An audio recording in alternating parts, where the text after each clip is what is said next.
नमस्कार दोस्तों, स्वागत है आपका हमारे official YouTube channel GS pioneers में। कैसे हैं आप सब? मैं आशा करता हूं स्वस्थ होंगे, मस्त होंगे और अपनी तैयारी में व्यस्त होंगे। मित्रों, तैयारी कहने का मतलब एक ही है, आप इस टाइम टीजीटी आर्ट की तैयारी में तो व्यस्त ही हैं, लेकिन हमने बीच में एक पोल डाला था जिसमें हमने पूछा था आप किस परीक्षा की तैयारी में ज़्यादा व्यस्त हैं।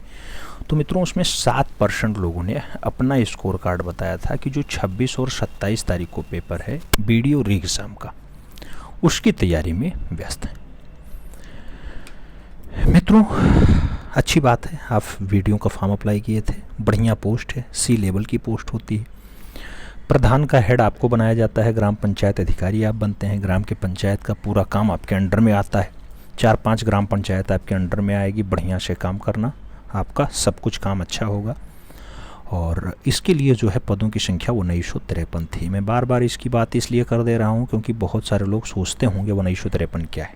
मित्रों, ये पद थे, टोटल पद थे और इसमें आपको एक पद लेना है। बहुत सारे बच्चे थे जो इसमें फॉर्म अप्लाई किए थे, लेकिन वो ऑलरेडी यूपीएसआई में बहुत सारे लोग सिलेक्ट हो गए, बहुत सारे लोग सीजीएल में सिलेक्ट हो गए, बहुत सारे लोग आपने देखा होगा एनटीपीसी की भर्ती आई थी, एनटीपीसी की भर्ती आई उसमें चले गए। बहुत सारे लोग रेलवे ग्रुप डी में ज्वाइनिंग ले गए, जिसे अब सी कहा जा रहा है, ग्रुप सी कहा जा रहा है। तो बहुत सारे लोग निकल चुके हैं भर्तियों में। उस टाइम हमें लग रहा है लगभग 28 लाख के आसपास फॉर्म पड़ा था और हमें लग रहा है 13 या 15 लाख लोगों ने या 18 लाख लोगों ने पेपर दिया था, ऐसा मोटा मोटा आंकड़ा था। इस बार हमें लग रहा है कि बहुत क्रीम बच्चे निकलेंगे जिनका लगभग 110 प्रश्न सही चला जाएगा। वो लोग अपने आप में वीडियोज हो जाएंगे, हमें ऐसा मान के लग रहा है कि ऐसा होगा, क्योंकि यहाँ पे माइनस मार्किंग भी है। 110 क्वेश्चन सही कर दो, 150 क्वेश्चन टोटल पूछे जाएंगे, 150 क्वेश्चन 300 नंबर के होंगे। आपको जो समय मिलेगा 2 घंटे का पर्याप्त समय मिलेगा और OMR बेस्ड पेपर होगा। तो इस पे अगर आप काम कर लेते हैं तो आपका काम हो जाने वाला है। मित्रों, जीएस का आज हम लोग टेस्ट पेपर 3 सॉल्व कर रहे हैं और ये टेस्ट पेपर 3 आपके जीवन में परिवर्तन ला सकता है, क्योंकि 50 क्वेश्चंस हैं। इससे पहले 2 हो चुके हैं, आपने नहीं देखा है, देख लीजिएगा। अभ्यास से ही सब कुछ संभव है, आप जानते हैं। इम्पॉर्टेंट क्वेश्चनों की संग्रह है मित्रों, तो सीरियस लीजिएगा। आइए स्टार्ट करते हैं। जो लोग टीजीटी आर्ट वाले हैं वो लोग भी देखें, क्योंकि पहला क्वेश्चन ही उनके लिए इम्पोर्टेंट है। देखिए, निम्नलिखित में से कौन सा बौद्ध पवित्र स्थल निरंजना नदी पर स्थित है? मित्रों, निरंजना नदी पे कौन सा बौद्ध का पवित्र स्थल स्थित है? नाम दिया गया बोध गया है, लुम्बिनी है, कुशीनगर है या फिर ऋषिपत्तनम है। मित्रों, आप जानते हैं कि बौद्ध स्थल जो है वो निरंजना नदी पर स्थित है, यानी किनारे स्थित है, जहाँ गौतम बुद्ध को ज्ञान की प्राप्ति हुई थी। कौन सा है आप जानते होंगे। यूनेस्को विश्व धरोहर स्थल के रूप में भी उसे शामिल कर लेता है। और उस स्थल का नाम क्या होता है? मित्रों, स्थल का नाम आप क्या कहेंगे? 4 ऑप्शन हैं। बोध गया सही जवाब होगा। क्या होगा? बोध गया होगा सही जवाब। फर्स्ट के साथ लगाओ। अगले क्वेश्चंस पे चलते हैं। मित्रों, ईमानदारी के साथ बताना आपका स्कोर क्या है। दूसरा क्वेश्चन आपकी स्क्रीन पे है। पूछा गया बुद्ध को परिनिर्वाण कहाँ प्राप्त हुआ था? नाम दिया गया बोध गया, राजगृह, कुशीनगर, वैशाली। आप जानते हैं मित्रों कि कुशीनगरा या फिर कुशीनारी जो मल्ल गणराज्य की राजधानी थी, कौन से गणराज्य की? मल्ल की राजधानी रही है। 483 ईसा पूर्व में परिनिर्वाण प्राप्त होता है। 483 ईसा पूर्व। किसको? महात्मा बुद्ध को। तो कहाँ पर? कुशीनगर सही जवाब बनेगा। 20 द राइट आंसर्स लगाओ। अगले क्वेश्चंस पे चलते हैं। 3 नंबर क्वेश्चन है। आपसे पूछा गया अलाई दरवाजा किस विश्व विरासत स्थल में आता है? नाम दिया गया हुमायूं का मकबरा, कुतुब मीनार, महाबोधि मंदिर, लाल किला परिसर। आपको बताना है अलाई दरवाज़ा कौन से विश्व विरासत स्थल में आता है। मित्रों, जब अलाई दरवाज़ा की बात होती है, जिसको अलाउद्दीन खिलजी के द्वारा बनवाया जाता है, जो कुतुब मीनार के बहुत पास है, ये नई दिल्ली में आता है। नई दिल्ली में आता है तो अलाई दरवाज़ा किसके अंतर्गत में आप लगाएंगे? कुतुब मीनार के अंतर्गत लगाएंगे। क्यों? क्योंकि कुतुब मीनार भी न्यू दिल्ली में स्थित है, इसके पास है, आप जानते हैं। अगले क्वेश्चन पे चलें। 4 नंबर क्वेश्चन होगा, आपकी स्क्रीन पे होगा, आपसे कुछ पूछ रहा होगा। क्या पूछ रहा है आपसे? मित्रों, क्वेश्चंस जटिल हैं, आंसर्स भी आपको आराम से देने हैं। 4 नंबर क्वेश्चन से कह रहा है भारत पर तैमूर ने किस वर्ष आक्रमण किया था? नाम दिया गया 1294 ईस्वी में किया, नाम दिया गया 1417 में किया, 1213 में किया या फिर 1398 में किया। मध्य एशिया में बात होती है, आप जानते हैं मंगोल का सेना नायक होता है तैमूर। तैमूर आता है 1398 में, तो वो शासन यहाँ करता है, यानी आक्रमण यहाँ करता है। ठीक है। नसीरुद्दीन मोहम्मद के समय जो है आक्रमण होता है और तुगलक वंश और दिल्ली दोनों के लिए क्या होता है, बहुत खतरनाक होता है, विनाशकारी होता है। सही जवाब डी के साथ लगाओ। 5 नंबर क्वेश्चन पे आओ। पूछा गया किस शासक ने भारत में तुगलक वंश की नींव रखी थी। नाम दिया गया फिरोज शाह तुगलक, अलाउद्दीन सिकंदर शाह, गयासुद्दीन तुगलक या फिर मोहम्मद बिन तुगलक। कौन सा शासक है जो तुगलक वंश की नींव रखता है। मित्रों उस शासक का नाम आपको बताना है। तो तुगलक वंश की जो स्थापना करेगा उसका नाम गाजी मलिक होता है, यानी गयासुद्दीन तुगलक होता है। 1320 के आसपास लगभग इस्टेब्लिश करता है गयासुद्दीन तुगलक। गयासुद्दीन तुगलक जिसे गाजी मलिक प्यार से कहा जाता है। सिंचाई के लिए जिसने सबसे पहले नहर का निर्माण करवाया हो वही है आपका गयासुद्दीन तुगलक। बढ़े अगले क्वेश्चन पे। 6 नंबर क्वेश्चन से कह रहा है सेरिंगपल्लम की लड़ाई में अंग्रेजों ने किसे पराजित किया। नाम दिया गया हैदर अली को हराया, टीपू सुल्तान को हराया, पेशवा माधोराव को हराया या फिर पेशवा बाजीराव फर्स्ट को हराया। सेरिंगपल्लम की लड़ाई पूछा जा रहा है। मित्रों क्वेश्चन से जटिल है। जो रंगपट्टनम वाला होता है श्रीरंगपट्टनम, उसके युद्ध में अंग्रेजों ने 1799 ईस्वी में किसे हराएंगे। तो अंग्रेज हराएंगे टिप्पू सुल्तान को। तो सही जवाब टिप्पू सुल्तान के साथ लगाओ। सही जवाब सी के साथ बनाओ। सी इज द राइट आंसर बनाओ। अगले क्वेश्चन पे आएंगे। 7 नंबर क्वेश्चन आपकी स्क्रीन पे है। आपसे कुछ पूछ रहा है। 7 नंबर क्वेश्चन क्या दिया गया, बम्बई यानी बॉम्बे। अब छत्रपति शिवाजी महाराज टर्मिनस ने थाने तक भारत में पहली यात्रा ट्रेन किस वर्ष चलाई थी। नाम दिया गया 1935 में चलाई, 1825 में चलाई, 1853 में चलाई या फिर 1840 में चलाई। मित्रों आप जानते हैं रेल निर्माण के देश में जो है भारत में अगर रेल निर्माण की बात होती है तो डलहौजी का काम आता है। डलहौजी कब चलाएगा आपका, डलहौजी जो चलाता है वो 1853 में चलाता है। तो सही जवाब जो बनेगा वो 1853 में बनेगा। मुंबई से थाने पहली रेल चलती। अगले क्वेश्चन पे आ जाओ। 8 नंबर क्वेश्चन से पूछा गया भारत के गवर्नर लॉर्ड विलियम बेंटिंक ने सती प्रथा को समाप्त करने हेतु वर्ष डाडाडाट में कानून पारित किया। नाम दिया गया 1819 में, 1825 में, 1829 में या फिर 1832 में। लॉर्ड विलियम बेंटिंक ने सती प्रथा को समाप्त करने हेतु कब, सती प्रथा को समाप्त करने हेतु लॉर्ड विलियम बेंटिंक ने कब जो है कानून बनाया था। तो मित्रों ऐसा कानून जो आता है वो 1829 के आसपास आता है। सही जवाब जो है सी के साथ लगाना। ब्रिटिश भारत में सती प्रथा पर रोक लगाने का काम 1829 में हुआ था। सी इज द राइट आंसर्स लगाओ। फिर बढ़ते हैं अगले क्वेश्चन पे। अगला क्वेश्चन 9 नंबर है। मित्रों आपसे 9 नंबर क्वेश्चन क्या कह रहा है, कह रहा है संवैधानिक उपचारों का अधिकार के तहत आता है। नाम दिया गया मौलिक अधिकार आता है, संवैधानिक अधिकार आता है, कानूनी अधिकार है या फिर प्राकृतिक अधिकार है। संवैधानिक उपचारों का अधिकार जो है इसमें क्या आता है, तो संवैधानिक उपचारों का अधिकार जो है ये मौलिक अधिकार के तहत आता है। किसमें, मौलिक अधिकार के तहत आता है। आप जानते हैं मौलिक अधिकार का उल्लेख जो है वो भाग 3 में हुआ है और भाग 3 में क्या है 12 से 35 तक का जो अनुच्छेद आता है वो इसमें आ जाता है। आगे बढ़ें। संविधान की आत्मा किसे कहा जाता है, अनुच्छेद 32 नंबर को कहा जाता है। किसके अंतर्गत आता है, आपके मौलिक अधिकार के अंतर्गत ही आ जाता है। आप जानते हैं B.R. अम्बेडकर ने इसे संविधान की आत्मा कहा था, जिसमें 5 टाइप के रेट जारी होते हैं। प्रत्यक्षीकरण, परमादेश, प्रतिषेध, अधिकार परीक्षा, जिसे बंदी प्रत्यक्षीकरण कहते हैं फाइनली। ठीक है, तो ये सब रेटें हैं। आगे बढ़ें। 10 नंबर क्वेश्चन आया। 29 मार्च 2019 तक उपलब्ध जानकारी के अनुसार भारतीय संविधान में कितने मौलिक कर्तव्य हैं। नाम दिया गया 6 हैं, 7 हैं, 9 हैं या फिर 11 हैं। मित्रों आपसे पूछा गया मौलिक कर्तव्यों की संख्या 2019 में कितनी है। आपने देखा हो गया इसमें जो पूछा गया था 11वां मूल कर्तव्य आपका 6 से 14 वर्ष की उम्र के बीच क्या रहा है। जो आपके अभिभावक थे उनको बच्चों को शिक्षक मामले में ले जाना है, यानी पढ़ाई से जोड़ना है। तो इसका काम था। टोटल कुल मिला के कितने हुए 11 मूल अधिकार आपको दिखाई देंगे। ये 2002 के बाद से ऐसा बना हुआ है। लगातार डी के साथ आंसर्स बनता है। अगले क्वेश्चंस पे आए। 11 नंबर क्वेश्चंस आपकी स्क्रीन पे है। पूछा जा रहा है आपसे कि भारत के संविधान के डाडाडाड के अनुसार राष्ट्रपति के पास अध्यादेश जारी करने की शक्ति है। नाम दिया गया 123, 125, 121 या फिर 127। किसमें राष्ट्रपति के पास अध्यादेश जारी करने की शक्ति है। मित्रों आप जानते हैं अनुच्छेद 123 सही जवाब बनेगा। फर्स्ट के साथ आंसर्स लगाओ। ए इज द राइट आंसर्स बनाओ।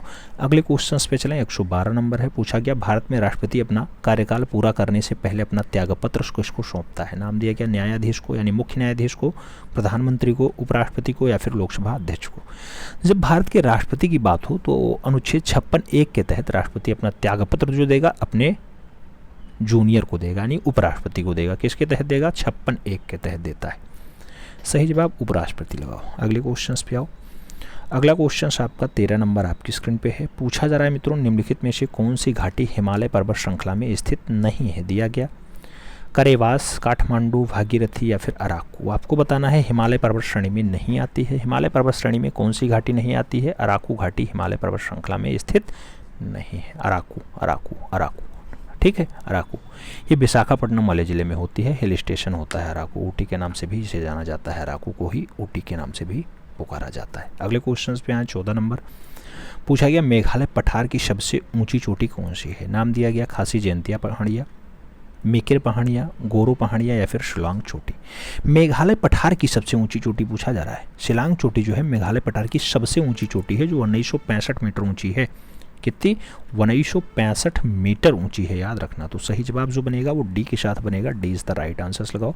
पूरब का स्कॉटलैंड किसे कहा जाता है? तो पूरब का स्कॉटलैंड भी इसी को कहा जाता है, यानी कि शिलांग चोटी को कहा जाता है। अगले क्वेश्चन पे आ जाओ मित्रों। अगला क्वेश्चन 15 नंबर है। पूछा गया काराकोरम पर्वत श्रृंखला में सबसे ऊंची चोटी कौन सी है? नाम दिया गया नंदा देवी, नंगा पर्वत, K2 या फिर माउंट एवरेस्ट। काराकोरम पर्वत श्रृंखला में आपसे पूछा गया है। आप जानते हैं सबसे ऊंची चोटी गाडविन ऑस्टिन है, जिसे K2 के नाम से जाना जाता है। तो सही जवाब बी के साथ लगा लेना, B is the right answer बना लेना मित्रों, ठीक है। गाडविन ऑस्टिन जिसकी ऊंचाई लगभग 8611 है। कितनी है? 8611 मीटर है, ठीक है। K2 विश्व की दूसरी सबसे ऊंची चोटी भी मानी जाती है, आप जानते होंगे। आपका पहला जो है कौन सा है? एवरेस्ट वाला होता है वो 88-48 के आसपास है। कई जगह 88-48 मिलता है, कई जगह 88-52 हो गया है, कई जगह 50 हो गया। वो समय के अनुसार बदलता रहता है मित्रों, ठीक है। अगले क्वेश्चन पे आते हैं। अगला क्वेश्चन 16 नंबर आपकी स्क्रीन पे है। पूछा गया आपसे निम्नलिखित में से कौन सी भूमि किसी भी देश की स्वामित्व में नहीं है? नाम दिया गया वानुआतू, ग्रीनलैंड, अंटार्कटिका या फिर शिलोम महाद्वीप। कौन सी भूमि है जो किसी देश के स्वामित्व में नहीं आती, यानी किसी भी देश का अधिकार नहीं है, ऐसा माना जा रहा है। तो मित्रों अंटार्कटिका भूमि पर किसी भी देश का स्वामित्व नहीं होता है, आप जानते हैं अंटार्कटिका वाला बेल्ट। तो इसका सही जवाब जो होगा वो अंटार्कटिका होगा। सही जवाब बी के साथ बनेगा, B is the right answer बनेगा। अगले क्वेश्चन पे आओ। 17 नंबर क्वेश्चन है। आपसे पूछा गया महाद्वीप जिसे the land of golden fish, the land of golden fish नाम से जाना जाता है। नाम यूरोप का है, अफ्रीका का है, एशिया का है या फिर ऑस्ट्रेलिया का है।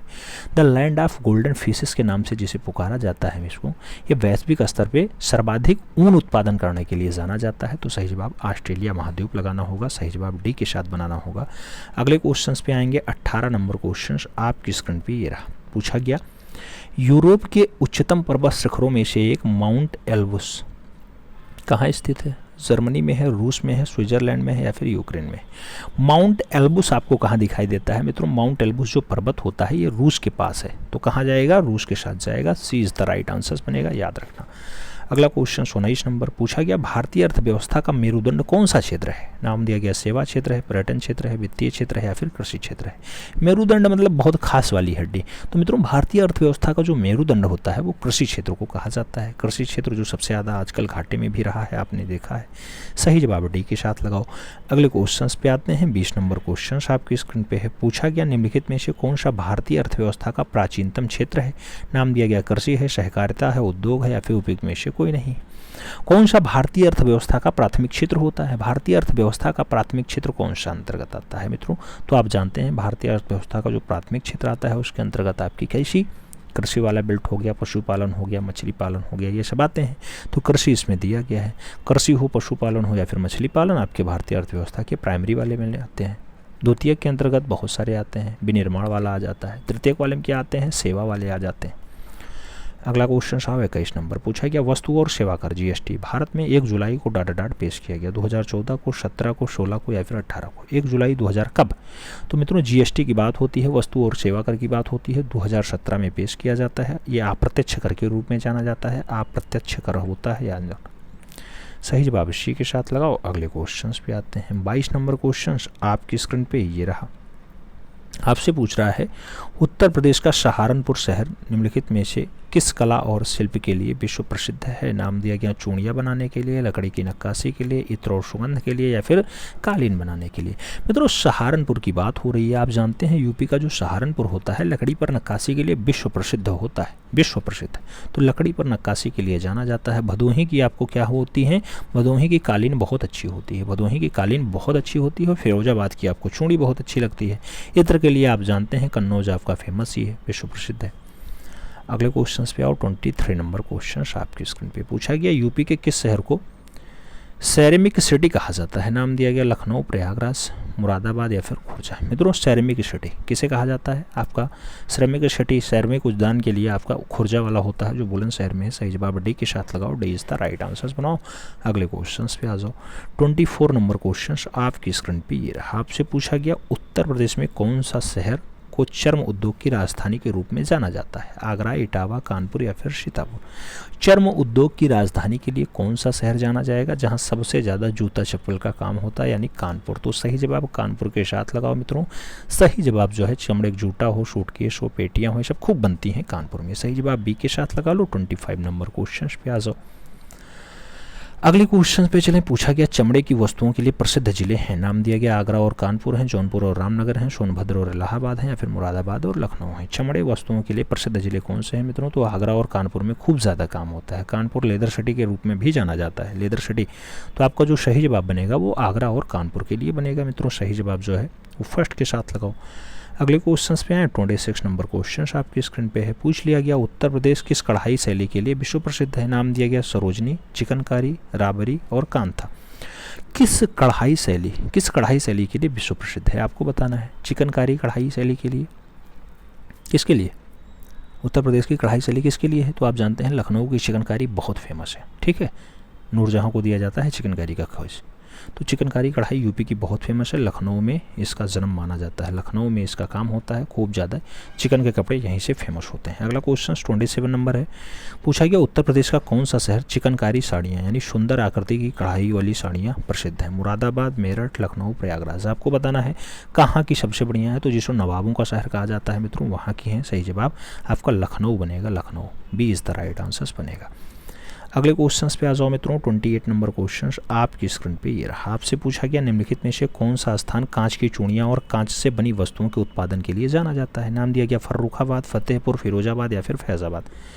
कांच की चूड़ी और उसके बनी वस्तुओं के लिए जाना जाता हो कौन सा नगर है मित्रों? आपको बताना है। कांच की चूड़ी और कांच से बनी वस्तुओं के लिए फिरोजाबाद आपका जाना जाता है। सही जवाब यूपी का फिरोजाबाद शहर लगाओ। सही जवाब बी के साथ बनाओ। अगले क्वेश्चन पे आओ। 29 नंबर क्वेश्चन आपकी स्क्रीन पे पूछा गया मित्रों क्रोम, सफारी और ओपेरा के बीच क्या समानता है? ये सभी क्या है? नाम दिया गया वेब विचारक है, खोजी इंजन है, सोशल मीडिया विवरण है या फिर वेब सेवाएं। आपसे पूछा गया क्रोम, सफारी और ओपेरा, इसके बीच क्या समानता होती है? क्रोम, सफारी और ओपेरा सभी के सभी क्या हैं? www है यानी ब्राउज़र है, वेब ब्राउज़र है। तो मित्रों जो सही जवाब बनेगा वो क्या होगा? आपका वेब शूफा, क्या वेब ब्राउज़र होगा ना? तो सही जवाब वेब ब्राउज़र्स के साथ लगा लो, वेब विचारक के साथ लगा लो। First is the right answers बना लो। अगले क्वेश्चन पे आते हैं। 30 नंबर क्वेश्चन मित्रों इसमें कंप्यूटर भी पूछा जाता है, याद रखना। History, polity, economy, geography, science के साथ कंप्यूटर, इन्वायरमेंट, आपका एग्रीकल्चर, सब कुछ है। यूपी स्पेशल, जनगणना, सब कुछ आएगा इसमें, ठीक है।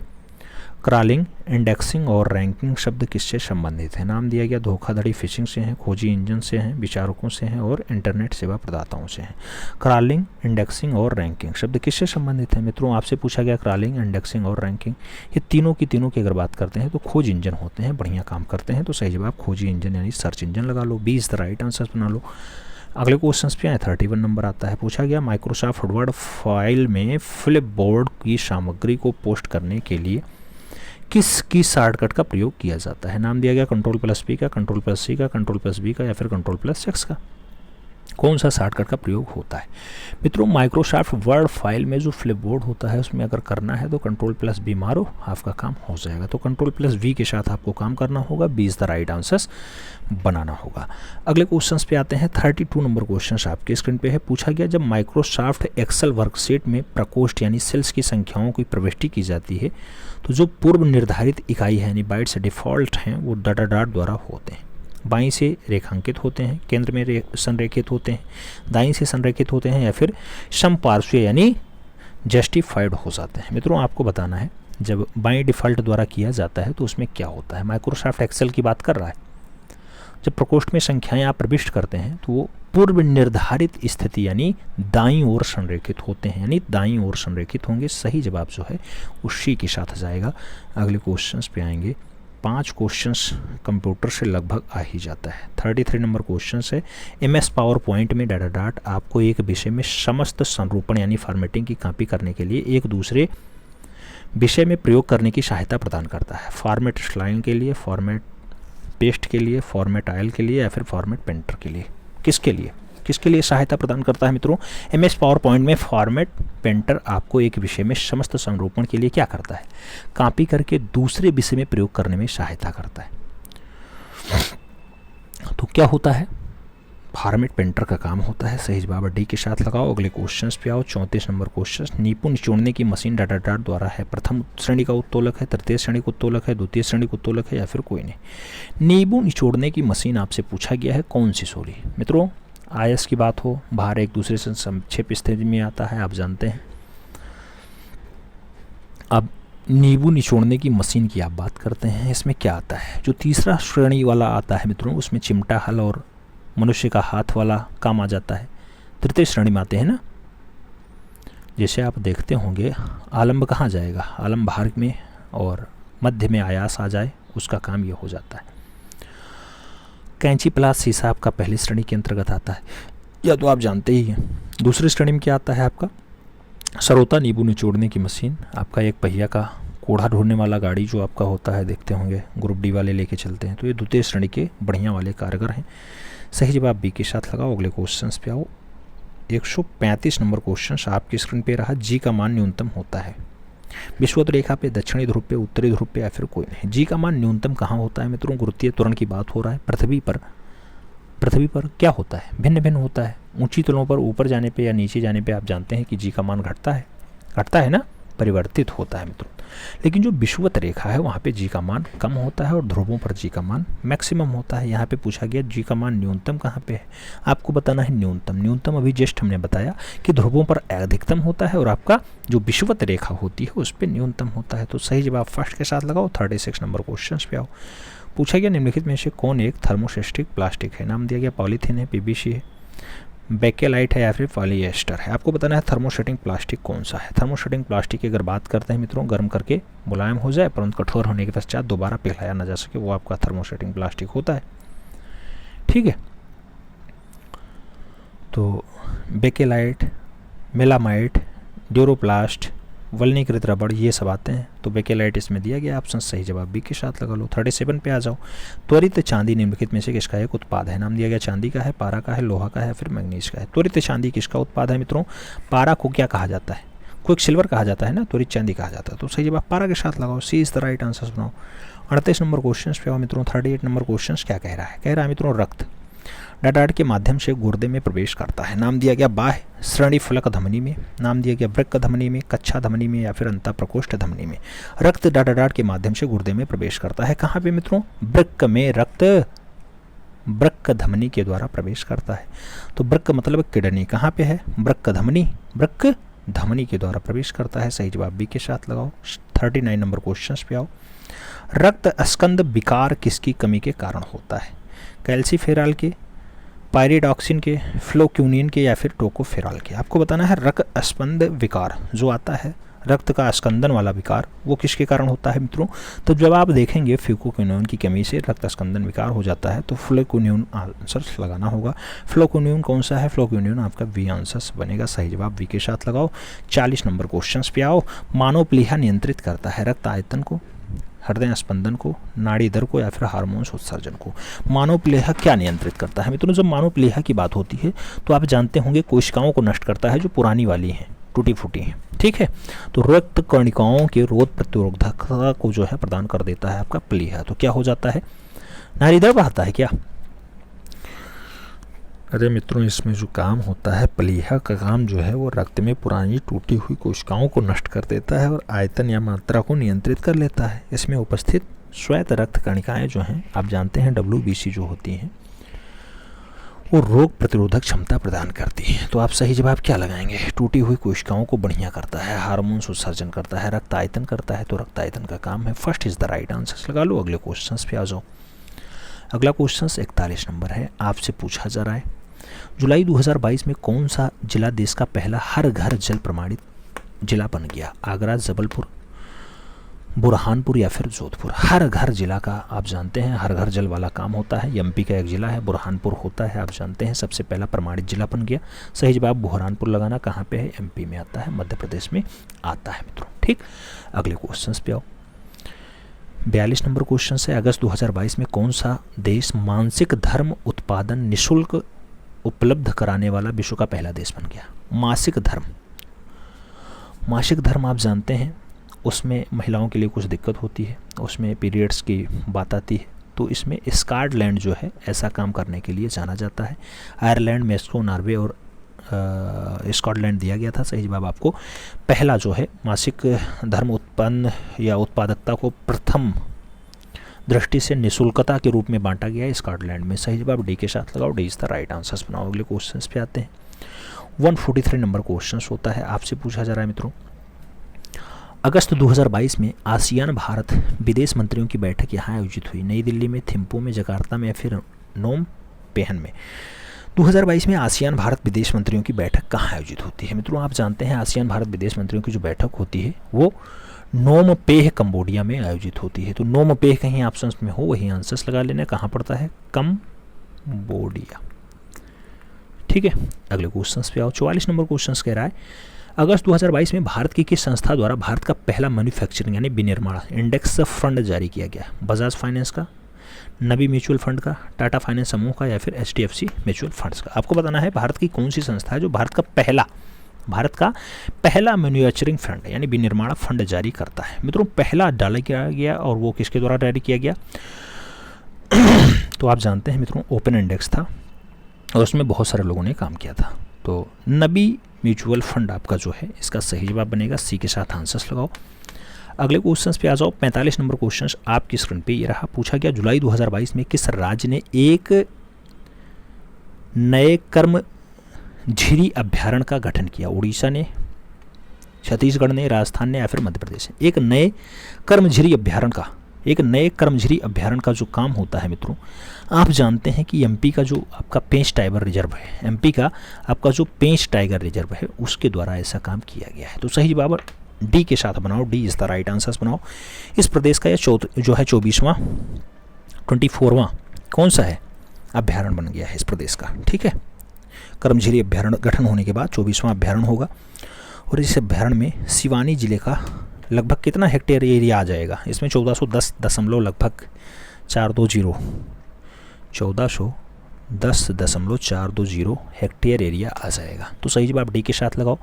46 नंबर क्वेश्चन पे आओ। 46 नंबर कह रहा है अगस्त 2022 में किस भारतीय महिला ने वर्ल्ड वुमेन एंटरप्रेन्योर्स अवार्ड जीता था? नाम दिया गया संगीता अभियान है, प्रेमलता मिश्रा हैं, ईशा तेंदुलकर हैं या फिर सावित्री जिंदल हैं? आपको सही जवाब देना है। 2022 में भारतीय महिला ने वर्ल्ड वुमेन एंटरप्रेन्योर्स अवार्ड मित्रों आपसे पूछा गया है केरल की संगीता अभियान है वही जीतेंगी।